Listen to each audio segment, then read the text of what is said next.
Hello traders. तो आज इस वीडियो में मैं आपको बताने वाली हूँ इंडिया विक्स का क्या रोल है इंडियन मार्केट और इंडेक्सेस और कॉल पुट ऑप्शन से। लोगों को पता ही नहीं है कि इंडिया विक्स को देखते कैसे हैं और उसके हिसाब से कॉल पुट ऑप्शंस पे बाय या सेल, किस दिन ऑप्शन बाइंग करनी है या किस दिन ऑप्शन सेलिंग करनी है। मैं आपको डिटेल में समझाऊंगी कि इंडिया विक्स का क्या रोल होता है और आपको कितना हद तक इसको विटनेस करना है, मतलब इसके मोमेंटम को देखना है। सो बात करते हैं व्हाट इज इंडिया विक्स। तो यहाँ पे लिखा है the volatility index measure the markets anticipation of volatility in near terms. मतलब ये मार्केट में एंटिसिपेट करता है मोमेंटम को, मेजर करता है।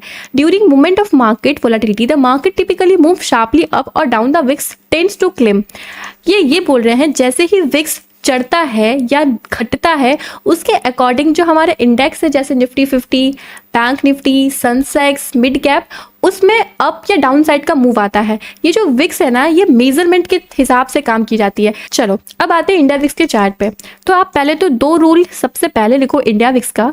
पहला रूल ये है कि ड्यूरिंग द मार्केट, जब मार्केट चल रही है, ठीक है, if India VIX is increasing, अगर during the market India VIX increase हो रहा है तो उसका रिलेशन है हमारे इंडेक्स में मैं अभी निफ्टी 50 को ही कंसीडर कर रही हूं। देन थर्ड लेकर आओ कॉल एंड पुट ऑप्शन से। ठीक है, अगर इंडिया विक्स बढ़ रहा है तो मार्केट हमारी नीचे जानी चाहिए और कॉल, अब मार्केट ऑफकोर्स नीचे जाएगी तो जो पुट के प्रीमियम है वो बढ़ेंगे। तो प्रीमियम्स पे क्या होता है, जैसे ही विक्स ड्यूरिंग द मार्केट बढ़ता है कॉल या पुट ऑप्शंस भी अच्छे पंप होते हैं, लेकिन बढ़ता विक्स हमारे इंडेक्स को नीचे लेके जाता है। इसको हम बोलते हैं कि विक्स का को रिलेशन है, हमारे को रिलेट करते हैं ये। ठीक है, इनवर्स रिलेशन है। अगर विक्स ऊपर जाएगा तो इंडेक्स नीचे आएगी। अगर ऐसा नहीं हो रहा है तो मार्केट का मूव अनसर्टेन है। उसे बोलते हैं कि मार्केट इज अनसर्टेन या मार्केट इज ट्रिकी है मार्केट, क्योंकि विक्स अगर ऊपर जा रहा है और साथ साथ इंडेक्स भी ऊपर चला गया तो ये ट्रिकी हो जाता है। हम बोलते हैं कि काफी अनप्रिडिक्टेबल मूवमेंट है। लेकिन अगर विक्स ऊपर जा रहा है, मार्केट नीचे गिर रही है तो ठीक है, ये कोरिलेट होते हैं। बट विक्स का रिलेशन पैरेलल है हमारे कॉल या पुट ऑप्शन से। अगर विक्स बढ़ेगा तो चाहे कॉल या पुट, जो भी इंडेक्स का मूव आएगा, जाहिर सी बात है अगर निफ्टी 50 गिरेगी तो पुट ऑप्शंस बढ़ेगा, अगर निफ्टी 50 चढ़ेगी तो कॉल ऑप्शन चढ़ेगा। अगर विक्स बढ़ रहा है तो कॉल या पुट ऑप्शंस भी चढ़ेंगे। इनका पैरेलल रिलेशन होता है। ये हो गया रूल नंबर 1। अब रूल नंबर 2 ये होता है, अगर विक्स गिर रही है, ठीक है, विक्स गिर रही है तो इसका रिलेशन हमारे इंडेक्स से क्या होगा, विक्स गिरेगी तो इंडेक्स चढ़ेगा, मतलब निफ्टी 50 चढ़ेगी। ठीक है, अब चूंकि इंडिया विक्स का को रिलेशन है हमारे इंडेक्स से, तो जैसे ही विक्स गिरा इंडेक्स चढ़ेगा। बट पैरेलल रिलेशन है कॉल पुट ऑप्शन से। अगर विक्स बढ़ेगा तो कॉल पुट ऑप्शन भी बढ़ेगा, अगर विक्स घटेगा तो कॉल पुट ऑप्शन भी घटेगा। तो यहाँ पर अगर मार्केट चढ़ेगी तो जाहिर सी बात है कॉल पुट ऑप्शन अब मूव नहीं कर पाएगा। पूछो क्यों? क्योंकि विक्स इज फॉलिंग।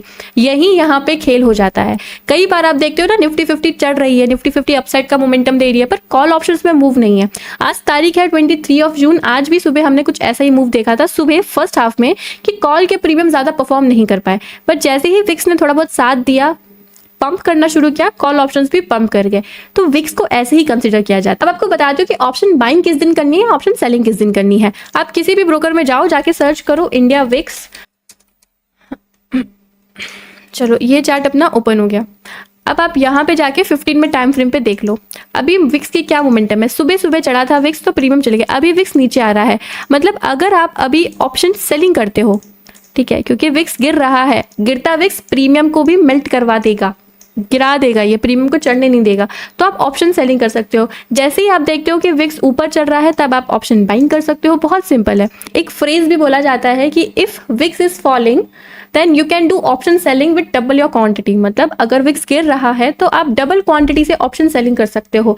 अगर विक्स बढ़ रहा है तो आप ऑप्शन बाइंग डबल क्वांटिटी से कर सकते हो। आपको बस ये 2 रूल याद रखने हैं इंडिया विक्स के। मैं फिर एक बार आपको समराइज कर दे रही हूँ, ठीक है। ये 2 रूल याद रखना कि इंडिया विक्स का इनवर्स या को रिलेशन है, ठीक है, उल्टा चलेगा बस। अगर विक्स बढ़ेगा तो निफ्टी गिरेगी, अगर विक्स घटेगा तो निफ्टी बढ़ेगी। ठीक है, एक ये रूल याद रख लेना। और कॉल एंड पुट ऑप्शन से क्या रिलेशन है, अगर इंडिया विक्स बढ़ेगा तो चाहे कॉल हो चाहे पुट हो, बढ़ेंगे दोनों। ठीक है, दोनों भी बढ़ सकते हैं। ये भी हो सकता है कि कॉल बढ़ जाए, पुट ऑप्शन ज्यादा घटे ना। वैसे ही अगर इंडिया विक्स गिरेगा तो कॉल एंड पुट ऑप्शंस भी गिरेंगे, चाहे इंडेक्स पे कोई भी मूव हो, ये दोनों घटेंगे बिकॉज विक्स फॉल कर रहा है। इनका पैरेलल रिलेशन है, इनका को रिलेशन है। आप इतना ही जान लो, इतना ही इनफ है, बाकी और कुछ नहीं है विक्स का रिलेशन, इतना ही रिलेशन है। और कॉल एंड पुट ऑप्शंस पे जिस दिन आपको दिख जाए कि यार विक्स भी गिर रहा है, कॉल पुट ऑप्शंस पे मूव आ रहे हैं, तो अगर आप ऑप्शन ग्रीक्स जानते हैं, डेल्टा, गामा, थीटा, आईवी, तो आप समझ सकते हैं कि अकेला इंडिया विक्स ही रीजन नहीं होता कॉल पुट ऑप्शंस पे मूव आने का। कभी कभी डेल्टा हाई होता है, कभी कभी गामा की वजह से मूव आ जाता है, कभी कभी आईवी की वजह से भी अच्छा मोमेंटम कॉल पुट ऑप्शंस दे देते हैं। आई होप आपको ये वीडियो बहुत नॉलेजेबल लगी हो। वीडियो को लाइक जरूर करना और चैनल को सब्सक्राइब करना इसी तरह के हेल्पफुल वीडियोस के लिए।